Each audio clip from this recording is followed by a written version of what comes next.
কেন্দ্র সরকারের এগুলো যে কতগুলো বলে না লিপ সার্ভিস যাকে বলে, বলতে হয় বলে দিল, এখানে ভোটের ব্যাপার আছে বলতে হয় বলে দিল। কেন্দ্রীয় সরকার অনেক আগে থেকে, আমি বলছি যে শেখ হাসিনা যখন ছিল বাংলাদেশের প্রধানমন্ত্রী তখন থেকে আমাদের বাংলাদেশের সঙ্গে সম্পর্ক আরো উন্নত করা উচিত ছিল। শুধু শেখ হাসিনা না করে বেগম খালেদা জিয়ার সঙ্গে আমাদের কথা বলা উচিত ছিল। আমি ভারতবর্ষের পার্লামেন্টে দাঁড়িয়ে বলেছিলাম যে বাংলাদেশের সঙ্গে আমাদের গোল্ডেন চ্যাপ্টার চলছে, স্বর্ণ অধ্যায় চলছে। এই মুহূর্তে বাংলাদেশে 32,000 দুর্গাপুজো হয় না, আমি বলেছিলাম এই কথা। অতএব ভারতবর্ষ সরকারের উচিত যে এই ভারতবর্ষের ধর্মনিরপেক্ষতার চরিত্রটাকে রক্ষা করা। এটাও বলেছিলাম যে এখানে আমরা এমন কিছু করব না যার প্রভাব বাংলাদেশে পড়তে পারে।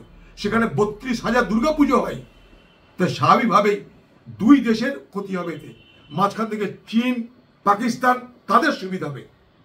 আমরা এটা যেন ভুলে না যাই যে ওত পেতে বসে আছে পাকিস্তান এবং চীন আমাদেরকে দুর্বল করার জন্য।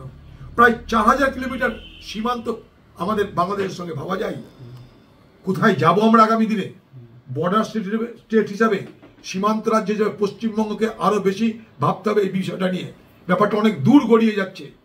আগামী দিনে ঢল নামে বাংলাদেশ থেকে মানুষের, পালিয়ে আসা মানুষের, শরণার্থীদের ঢল নামার সম্ভাবনা প্রকট হচ্ছে, প্রবল হচ্ছে।